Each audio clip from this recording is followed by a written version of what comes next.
Welcome to MsMojo, and today we're counting down our picks for the top 10 saddest band breakups. Today was gonna be the day, but they'll never throw it back to you. For this list, we're looking at the breakups that disappointed and devastated fans. We'll also be defining bands as any musical group, including vocal ones who don't play instruments. And we're also considering groups that got back together after their breakup. Let us know in the comments which musical splits you grieved the most and which bands you hope stay together forever. Number 10.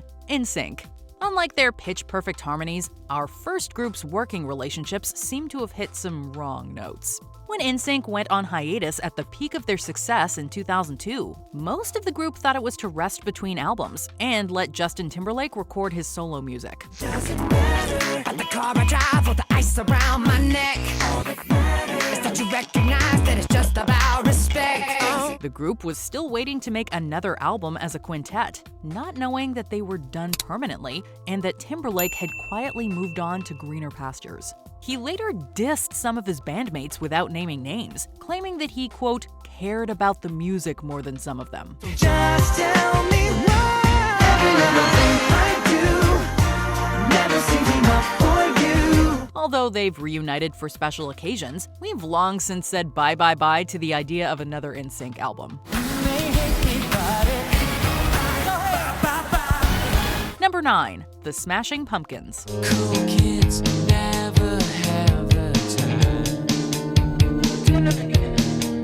Of everyone to blame for the 90s alt-rock band's first breakup, frontman Billy Corgan goes with Britney Spears? When announcing the Smashing Pumpkins split in 2000, Corgan cited the rise of teen pop and loss of interest in alternative acts as a major cause. Music was moving in a new direction, and the band's most recent albums, Adore and Machina, were less successful than their predecessors.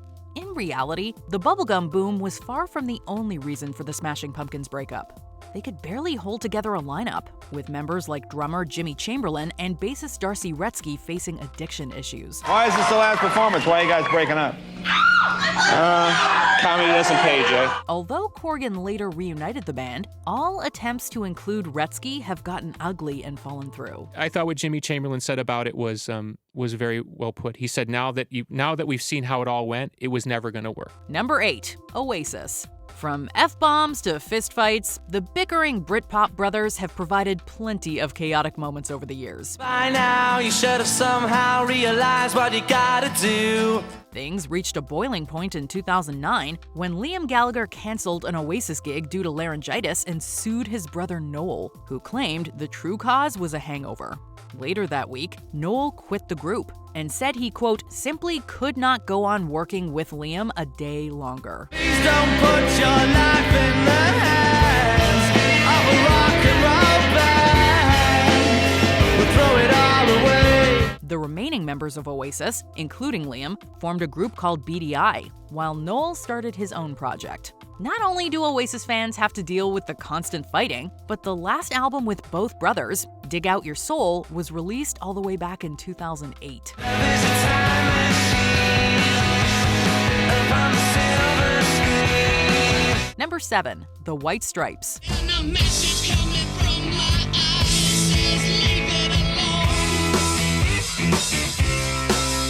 Band breakups often feel like a divorce, but this garage rock duo split had nothing to do with their romantic life. Jack and Meg White had already married and divorced before the White Stripes ever rose to fame. Everyone knows about it. From the Queen of England to the hounds of hell. In a 2011 statement, the pair denied the breakup was due to creative differences, saying, quote, it's mostly to preserve what is beautiful and special about the band and have it stay that way. Jack later revealed that Meg, who suffers from anxiety and has lived privately since the split, had lost enthusiasm for the band. As much as we'd love some bands to continue forever, knowing when to stop is important, and the White Stripes went out on a high note. Left alone, I hit myself with a stone, went home and learned how to clean up after myself. Number 6. Pink Floyd. Not only did bassist Roger Waters leave the band in 1985, but he considered it the end of Pink Floyd, even though the remaining members weren't going anywhere. I have become comfortably numb. Waters took them to court over continuing to use the band's name, calling it, quote, a spent force creatively without him. Frontman David Gilmour won the case, moving forward as Pink Floyd with drummer Nick Mason. How I wish you were here.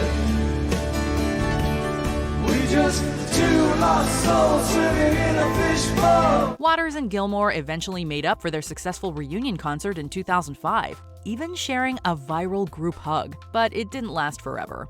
Gilmour officially announced Pink Floyd's disbandment in 2015, and as of 2020, Waters' feud with Gilmour has reignited. A new single by Pink Floyd was released in 2022 in support of Ukraine after the invasion by Russia, but as you might have guessed, Waters did not participate. Even if they never collaborate again, their fans deserve to see professionalism and respect among their idols.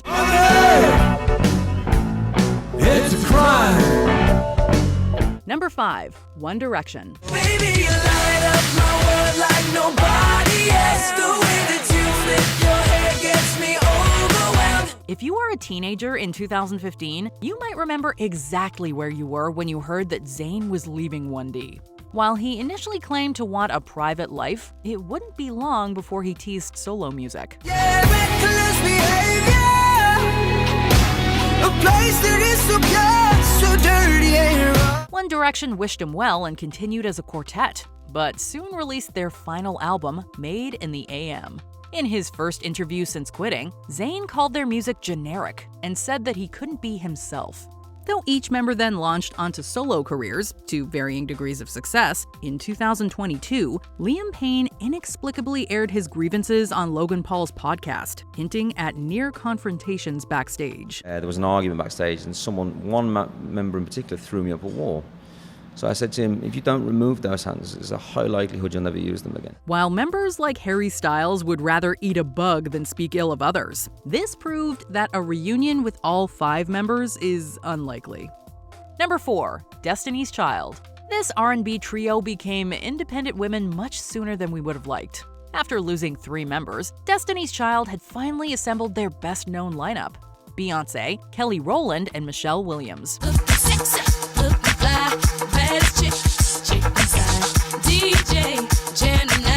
The magic was short-lived though, and soon the members' solo careers took off. They've reunited for live performances, including at Beyoncé's 2013 Super Bowl halftime show and 2018 Coachella set. But they could have done so much more before disbanding.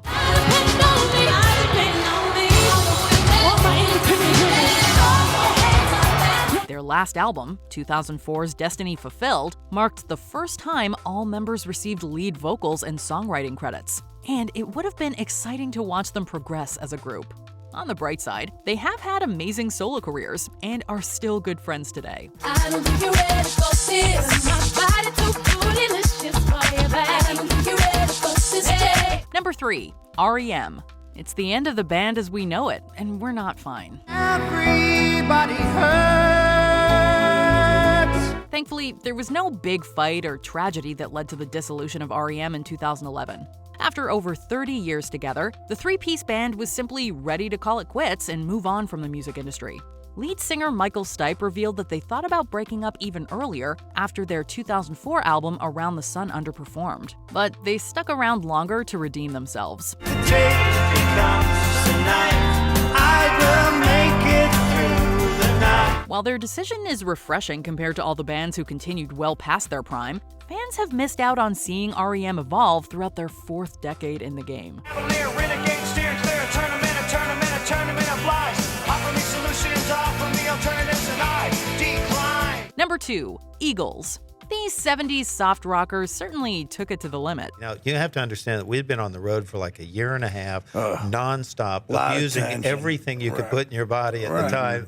And our nerves were just frayed down to, raw tissue. The onstage breakup of the Eagles played out like an SNL skit, but it was no laughing matter to their fans. When guitarist Don Felder said, quote, "You're welcome, I guess," in a standoffish tone after Senator Alan Cranston and his wife thanked them for performing at a benefit concert, frontman Glenn Frey threatened to beat up Felder for his faux pas.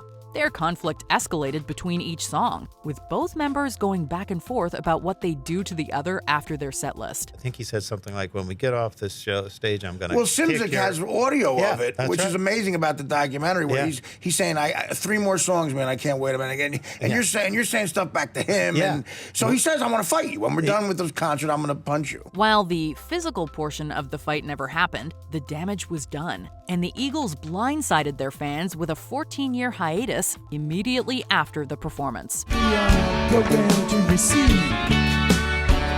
You can check out anytime you like, but you can never leave. Before we continue, be sure to subscribe to our channel and ring the bell to get notified about our latest videos. You have the option to be notified for occasional videos or all of them. If you're on your phone, make sure you go into your settings and switch on notifications. Number 1. The Beatles. By the late 1960s, the Fab Four had changed dramatically from their beginnings.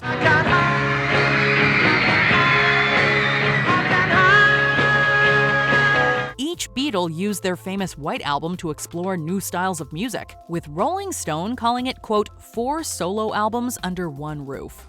John Lennon disliked Paul McCartney's upbeat pop numbers, while McCartney was turned off by Lennon's increasingly experimental pieces, and both of them rejected George Harrison's songs altogether. Some believe that Yoko Ono didn't help the rising tensions, and the group officially broke up at the turn of the decade.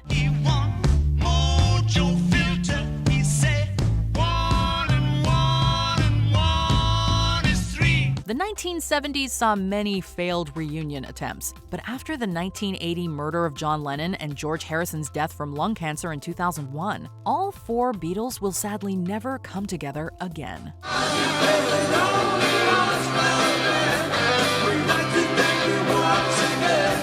Do you agree with our picks? Check out this other recent clip from MsMojo, and be sure to subscribe and ring the bell to be notified about our latest videos.